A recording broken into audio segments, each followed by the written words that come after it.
repeat from memory with the atheist creed, shall we call it, and we think God's hard to understand and hard to think about, but really a lot of the stuff that they believe in just takes, it takes as much, if not more, faith to believe in some of the stuff they believe in.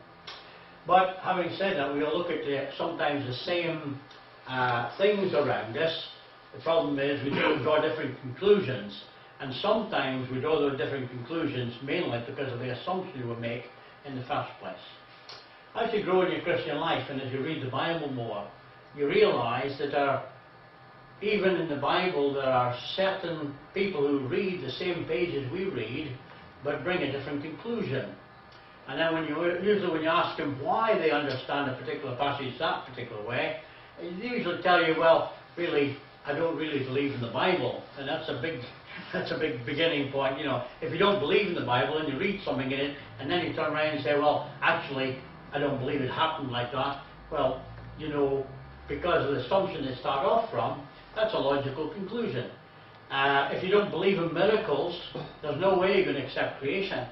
If you don't believe in miracles, there's no way you can accept the virgin birth. If you don't believe in miracles, there's no way you can accept the resurrection. So if you already come to the Bible not believing in miracles, having decided to believe in miracles, you're going to really struggle with some of these concepts in the Bible because you've already made up your mind not to accept them. So it's interesting when we listen to different people. They say, I believe in such and such, and then when you question, it's a little bit deeper. If you know what questions to ask, you suddenly realize the conclusion they have is quite a logical and rational conclusion, but the starting point is all wrong. I remember talking to Jehovah's Witnesses a while back about the time, a lot of their literature, when you read it, it's all about figuring out the right time, the times and the end point conclusion. And if you talk to them about the destruction of Jerusalem, they'll usually tell you that Jerusalem was destroyed in 606 BC. Whereas historically, we know that Jerusalem wasn't destroyed until 587 BC. So, but they argue strongly for 606 because their starting point, then they go from there and argue a whole bunch of other things about the return of Christ and the new kingdom coming and everything else at a certain date. But because they start off with the wrong date, they end up with the wrong date in the conclusion. So it's understandable. But you need to ask people, you need to be able to be aware of what they believe and why they believe it in order to make some sort of sense out of what they do believe. And it's much the same with that as far as religion is concerned in general. How people believe certain things and where they start off. Why do they believe what they believe? And sometimes, to be fair to some people don't believe in the Bible because of some Christians they've met. Some Christians have given them such a bad impression of God that they just throw the whole lot out of hand. Because if he's a Christian, goodness gracious me, I'm not wanting anything to do with it. So it's an illogical reasoning, but to be fair to them, it can be seen as logical because this person is who, you know, should be the example that they ought to be, and turns out to be such a bad example. I always remember there's a good argument to that, you know. You never judge an apple tree by the rotten apples lying around the bottom. You always judge it by the best it can produce. So the real fruit of any tree, of any relationship, of any faith, ought not to be so many. I wish there wasn't so many rotten apples. But having said that, the real test should be what is the best it can produce, and we should judge better by that. So it's a complicated thing, this idea of believing in something, and most people believe in something even if they deny believing in something. They don't know that they believe in something, but everybody lives their life under some belief system. And so if we look at some of these, for example, the theist. The theist is a person who believes in God and the full inspiration of the Bible, and such a person would accept the Genesis account as being both literal and historic. So when you talk about the 6 days of creation, they have no problem with that because God is God. And their God is big enough, if he wants to create somebody in 6 days. When you think about somebody like Adam, was Adam born a baby and then grew? Or was Adam 25-year-old on his first day old? Now, if God can create Adam at 25, it's not such a big problem, except God can create the world with time built into it. See that? There's a distinction there. So, for us who do believe in a God, then when we come to certain passages, it's not such a big leap for us to accept, because our God is big enough to be able to do that. On the other hand, there's lots of other understandings and beliefs that on the face of them look quite good until you dig a bit deeper. I use an illustration. I'll probably use it. I've used it many times before, and I'll use it many times in the future, no doubt, if I live that long. But I remember my wife and I, Susan and I, walking through what we used to be the Woolworths car park, and seeing a car, a mini car, and on the back bumper, it had a statement, and Terry before it. He said it so often, you know, if you feel like it, do it, you know. So I said to my wife, if I had a knife, I would puncture this guy's tyres, and then stand there and wait for him to come back with my knife in my hand. And when he saw his car and the tyres, he would recognise immediately, oh, you felt like puncturing my tyres. I said, yes. I would say yes. And you know, that's what your sign says. If you like, so I felt like it, I did it. And he would say, well done. And, you know, that's a great way to live your life, isn't it? Would he? I don't think so. You know, so some belief. Would you feel like in your tongue? Well, yeah, he would feel like killing me. But in reality, there are some things that sound good. That really, for a lot of people, that's, if you feel like it, do it. Yeah. But that only applies to you and what you do. If other people feel like doing the opposite to you or doing something to you just because they feel like it, that's not so good. That works against you. And so certain philosophies you can have that look good on paper, but don't really work out in reality. And that's why it's so important to not only understand the immediate phrase, but all the stuff that's behind it, and see, can it really work out that way? And so a theist, a person who believes in God, fully subscribes to the Bible, such a person would accept the Genesis account both literal and historic, and have absolutely no problem with lots of stuff that the Bible says, because their God is big enough. But you also have the atheist. It comes from the Greek meaning without God. The atheist doesn't believe in the existence of God and would claim that the creation account is just a Jewish myth. Most atheists would claim to accept some form of evolution. If God wasn't there to create everything, then it's got to be something else. And that something else can vary drastically across the whole range of anybody who calls himself an atheist. Because when you put up a position, I am against something, that doesn't automatically say what you're for. And what you're for can be multi-various, you know, it can be a lot of different things. And so one statement when you're against, to say you're against something, you need to then say, okay, it's all right to be against something, but what do you put in its place? And it's that point that they then maybe struggle a little bit, okay? But an atheist basically says, well, I don't believe there is a God. Now the problem or the weakness with the atheist argument is, for him to believe there is no God, he must have been everywhere and have seen everything, because the one place he hasn't been and the one place he hasn't seen could be where God is. If you don't know everything, I mean, there's lots of people who don't know everything. You know, if you don't know all the different Indian tribes in America, and you can say, well, I don't, you know, you've got vast knowledge of many of them, and you say, well, I don't believe that any more exist. And then suddenly one guy walks in, and he's obviously got different tattoos and stuff. You know, where are you from? And well, we're from this tribe. What? I thought I knew all the tribes. And suddenly this guy's walked in off the street. See what I mean? To be able to say that doesn't exist, or to be able to say I don't believe that exists, you must be able to rationalise that by saying, well, you've been everywhere and seen everything. Because the one place that you haven't been, one place you haven't seen, might be exactly where God is. So it's very difficult to make a statement about not being a God exists. If we evolved, like they say, we reckon we evolved from some kind of little thing like that, yeah, where did all the other stuff come from? We'll come to that. That's a good question. That's the kind of important questions we ought to ask.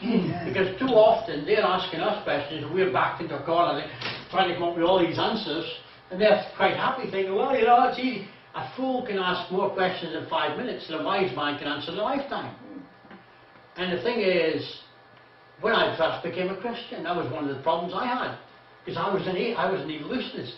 At that time of my life, I was an atheist. And I actually delighted in giving Christians or religious people a hard time. You know, because that was just me. And then the problem was, I met some people who, when I asked questions, they said, that's a good question. Have you ever thought about that and taken it a bit further? Have you investigated that? Or do you just believe it because somebody said to you about it? And when I started digging a bit deeper, I found that all those easy answers to the questions I thought I had all wrapped up tight fell apart. And it wasn't as cut and dry as I thought to make these religious people, you know, bit of a laughing stock. They turned their tables on me because I found that they did have answers, and that's an important aspect. So, atheists, theists, atheists, those who say there is no God, and agnostic. Title comes from the Greek meaning without knowledge, and Latin meaning ignoramus. It would claim to be open-minded on the issue. I don't have enough information to be able to say yes or no, basically. And that's really, if you talk to an agnostic, he shouldn't be able to say there is no God, because he really doesn't know. And he's not sure if he has enough information the other way to say there is no God. On the other hand, he shouldn't be able to say that God exists, because he doesn't have enough information to do that. One of the guys in one of the films we use, he says, I'm an agnostic, which is a new word, he says. He says, until we actually learn how to define the term, what do you mean by God? He says, I'm quite happy to say I'm neither anti-God or for God, because so many of our arguments are based on false arguments. And therefore he says, if you can define the terms better, I might be able to say to you, yes, I believe in that, or yes, no, I don't believe in that. But until somebody comes up with a properly defining the terms, he said, I'm agnostic. I'm not agnostic, but I'm not a theist. So I've got a new word for it, an agnostic. Almost ag, but something else. Anyway, people of different faiths. The third one, theistic evolutionist. Now this happened in about 1947, the Roman Catholic Church. Up until 1947, the Roman Catholic Church actually taught creation in their schools and everything. But they had a very clever monk who had done a lot of background stuff into evolution, and he was from a scientific background, and he was in such a position, quite a strong position, to actually influence the Pope on his decisions. And he said, look, we're missing the boat here. Most of the people I'm talking to believe in this evolution stuff. So we need to do something about it. So they changed their faith. After about 1947 afterwards, it became the norm in the Catholic religion now to be evolutionist believers in God. Marrying the two. So they became theistic evolutionists. Theist is God believer. Evolutionist is evolution believer, believing we came through natural selection. And because they have a problem with all sorts of stuff, and because there seems to be so many scientific people out there in the world saying that this evolution stuff must work, and you can't argue with that, because every time you turn on the radio, the TV, or read a newspaper, there's something about people in well-educated circles saying evolution must be true. So there's such pressure on society to conform to this new concept that it impacted religious people. And so you have this marriage between people said, okay, I may believe that God maybe used some way, natural selection, to bring about us, but I still believe there's so much design and everything else involved in that. There's got to be God there somewhere. God's got to be there in the beginning, and so they try and marry the two and try and make sense out of the two, try and make the two work together. And we'll come back and talk a little bit about that later on. This is kind of just an overall synopsis of things. So a person who believes God created the universe by means of the evolutionary process. And he would claim that Genesis chapters 1 through to chapter 2 verse 11 should not be taken literally, but more figuratively. And their attempt to reconcile the Genesis account of creation to the theory of evolution. So they say, well, it can't really be 6 days, it's got to be a long spans. So each of those days really is millions of years. So you can't talk that. And then of course you can't take Adam seriously either. Now that's where the religious person really has a problem. Because if there is no Adam, there was no sin. If there is no Adam, there's no promise of a Saviour. Why do we need a Saviour if there's no sin? That's assuming that sin began with Adam. And the Bible doesn't teach that. No. It says sin began with angels. Well, this is true also. So that's it. But having said that, if you deny Adam, you know, how do you introduce sin into the world? Yeah. Okay? Because obviously, where would you read about angels sinning? We read about Adam. In the Bible. Okay then. Where do you read about angels sinning? In the Bible. Right. So if you don't believe in the Bible, Well, you then don't that's believe in rubbish. Adam. So you won't raise the argument. Well, that's right. So if you see, you've got to, the first, for people who are theistic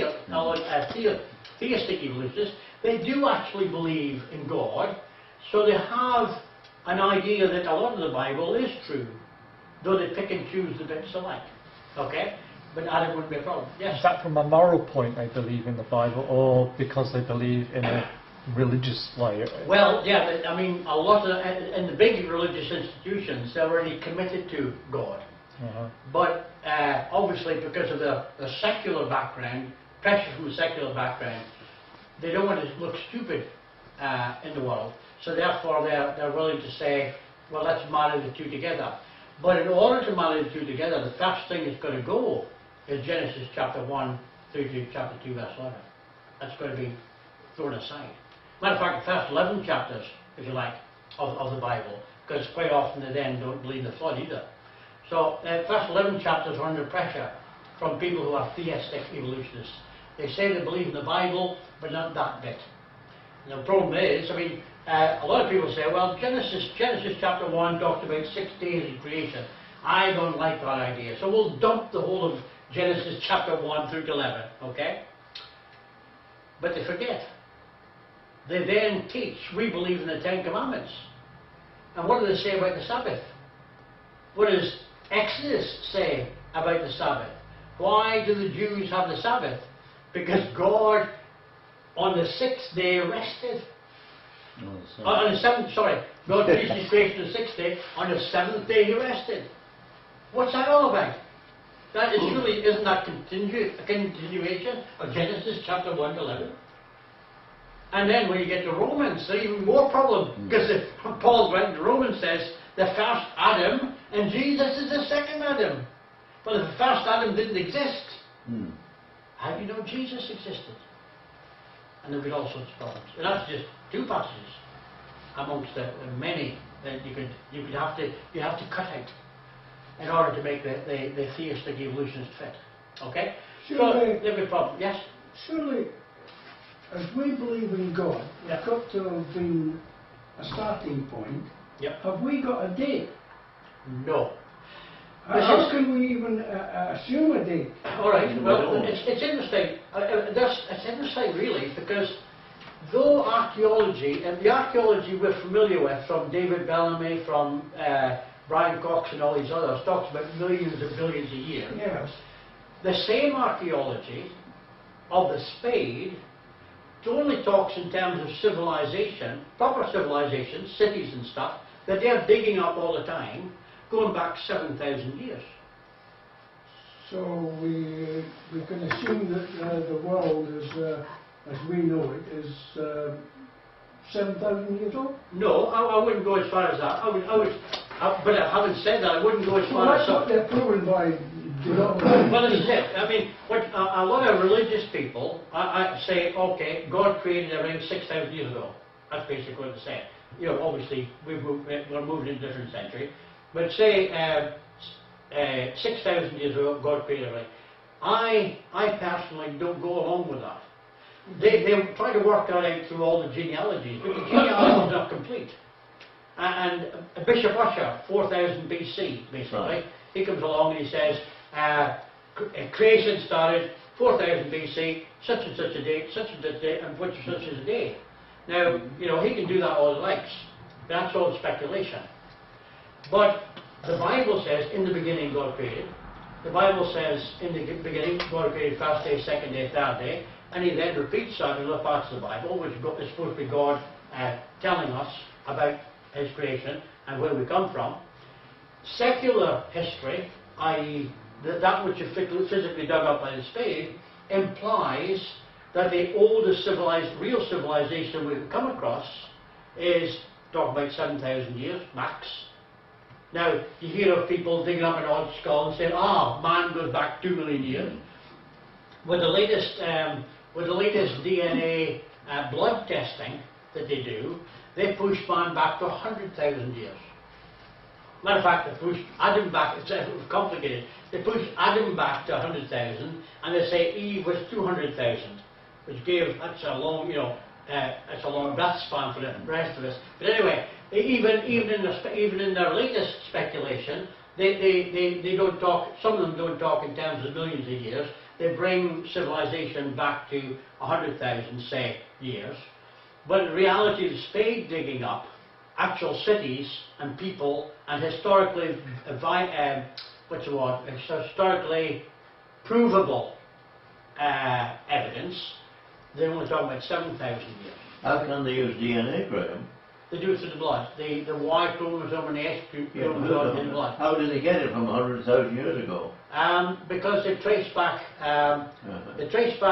families, like the Aborigines go back to through Indonesia and out to that. They've actually got people with when you have your blood, there's some people who have a defect in the blood, and you can actually trace where people without a defect lived and went, and you can trace people with the defect who came and went.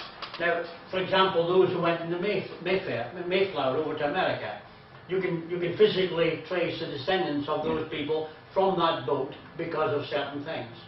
So in their tracing back, matter of fact, there's a big thing on just now to get everybody to have their blood DNA tested, so that they can widen up the evidence they have at the moment for actually tracing how people interact with each other and where historically they come from, especially the Scots. I can understand if there's provable genealogical history, that's fine. But it's beyond me to understand how they can trace it to people who never they've no trace of them. Okay, there is a latitude in this DNA. But having said that, for example, it works for us as well as against us. We still don't accept 100,000 years because the physical evidence of the civilization existence doesn't go back that far. But having said that, for example, in China, in the huge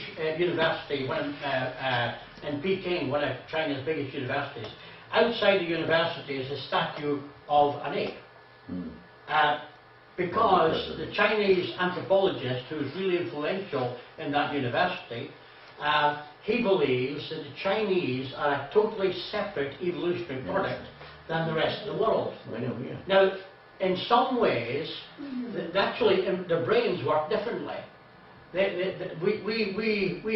find difficulty really in understanding Western people, and we find difficulty in understanding them because our whole process of how our brains work is slightly different in the Asian than it is in the Western. But having put that aside, in his safe, he has a couple of skulls that he claims are 3 million years old. The early prehistorical Chinese person. Now, in the blood testing, a modern, in another university, a geneticist who was playing with blood, he was going to prove this. He was going to prove that the blood of the Chinese came from a different source from the blood of the Westerners, for example. And when he started to do this and tested the blood all over China, he suddenly realized that the blood groups that he found in China all came from further over, Mongolia and into Russia and places like that. So instead of the Chinese being, as this anthropologist claimed, a totally separate form, species, it wasn't, we're all the same. That's right. And this is what the blood is showing. Because they could follow the defects of the blood. And that's why it's important. But it brings you back to the sons of, brings you back to the sons of Noah, Shem, Ham and Japheth. Probably. And that's very true. Now they wouldn't accept that because they don't believe in Noah. Okay? Yeah, well, so you've got to give them a certain latitude. But having said that, in their scientific checking of the blood and stuff like that, they've gone a long way to actually come back to what we've said all along. There was Adam and there was Eve. But of course they don't use that terminology. But having said that, the more they do that it's going to be proved more accurate. It's like other things that have been proven over the years, that some things the Bible has said and people say are rubbish. The more research is done, they've turned up stuff to say, well, actually, we got it wrong. The Bible's true. Well, Yeah. like, I reckon even if they found that outright and believed it all to go back, they still wouldn't accept it. rubbish. That's right. Wouldn't they? Because as Frank said, quoted the other week, which I'd had my notes but not as a quote, the reality is, it's a faith thing. It's a faith thing. Yeah. And the problem with the evolutionist is, the only alternative he has is to believe in God. That's right. But if he doesn't want to believe in God, he's forced to hold on to the faith that he had, the evolutionist faith, even though it doesn't stand up under scrutiny. But the alternative is just too horrific for them to think about. But having said that, I'm still, a lot of people, like the guy I quoted last week, he used to be an evolutionist, he's a microbiologist, in his own study, in his own sciences, turned up the evidence, he said, there's going to be a God. You know, and he ends up being a religious person, because he accepts what he's found in science, the real science, you know. So there's a problem. So as you go through, obviously there's going to be these things. I can't answer all the questions, and obviously Lord Kelvin Yep. is regarded as one of the finest scientists Europe's produced. A Scotsman used to say to his students, "Gentlemen, please be silent. I'm about to ask God a question." That's when he doing his experiment. When he did experiments, yeah. And that's the attitude which really was the forefront of all historical research. People who claim that they don't believe, that they're unbelievers, restrict themselves in what they are capable of doing. It is people of faith who stretch across the sea. Or build hospitals. Or look forward. Or universities. Yes, it's people of faith who have a vision for something greater. Right. But the people who we are around today, because Christianity has given them such a bad press, or they think, you know, one of the first things anybody says to you is, oh, Christianity, that's caused all the wars and problems in the world. Well, that's not true. That's not. You know, evolution, the quote I usually like to give him is Stalin killed off 20 million of his own people. Just because of a power thing. You raise your head up above the parapet, you get it knocked off. In 70 years of communism, I always get too mixed up with Dostoevsky or, what's the other guy, S, begins with S. One of them in their writings, he said, 69 million people have been killed under the 70 years of evolution that has been current in communism. Because people were sent off to the gulags. If they turned around and said, we don't believe in the state, or we disagree with anything, the next thing you knew, they were dragged off and taken off. And he killed 69 million of his own people in order to keep control. Now, that's not Christianity. And even Hitler himself, the whole concept of the master race, came through a guy called Nietzsche. Nietzsche was Hitler's right hand, or his motivator, if you like. He wanted to see a master race. Yeah. And he would choose a big lad, big blonde guy, and a good-looking woman, and he was going to create a new master race. The biggest, the real dichotomy of that would be the fact that if he had a master race, Hitler would be one of the few, one of the ones who would be thrown out, because he was a short guy with a black hair. He wouldn't have been in it.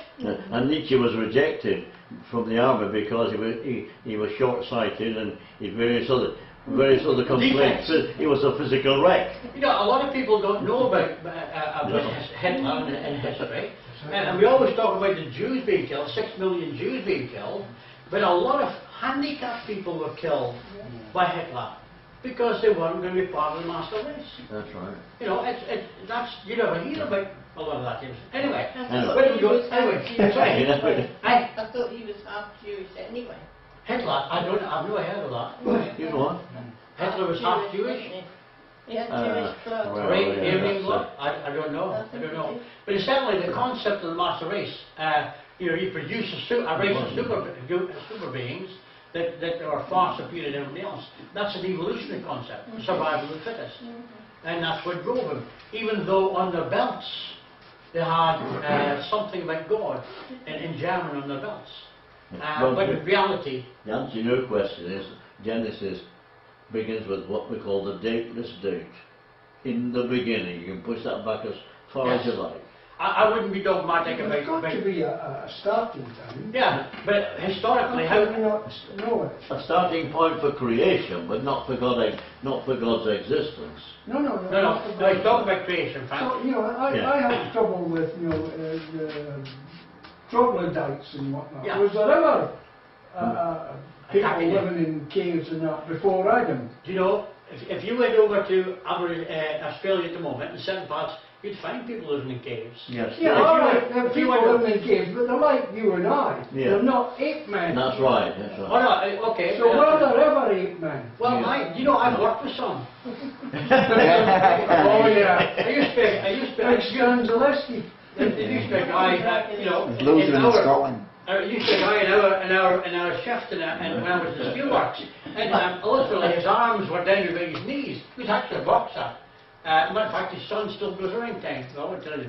Anyway, and he's a long face. You know, when you saw him move, because he showed his shoulders forward, these long arms, you could easily, if it was dark like or arm you down. Yeah. You see?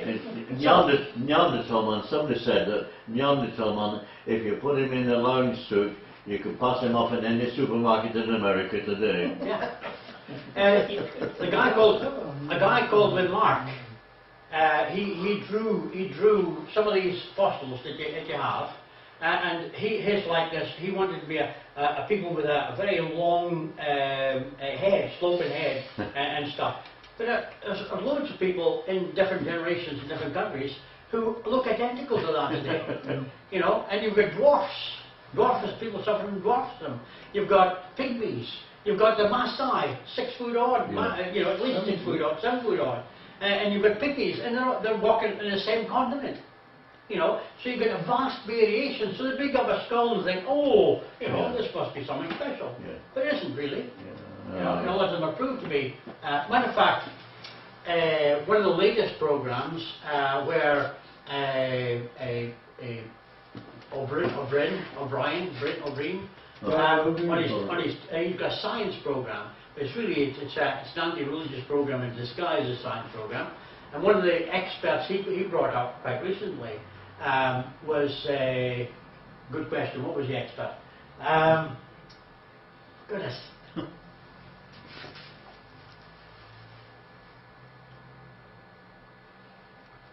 Just leave it, Graham. It'll Okay, come back to you later. It is gone. My brain. It'll come back if you stop Anyway, thinking. he was angling this. He brought this expert on. The guy was explaining some things. And really, if you didn't believe in evolution, if you believe in God, you could look at the same evidence and have not a problem. if I ever think of it, I'll But what keep an eye on time. one lad said, well, it doesn't matter to me if my great-great-great-great-grandfather was an ape. And the chap who was talking to said, no, it'd make a big difference to your great-great-great-great-grandmother. Anyway, okay, so you've got theistic evolution. This is a genuine paradox that people have. You know, I believe it, I want to believe in God, but I'm being pressured by one of the first things to do when you go to university, because it's psychology and what's the other side? Sociology. Sociology. Because those are the key humanitarian disciplines.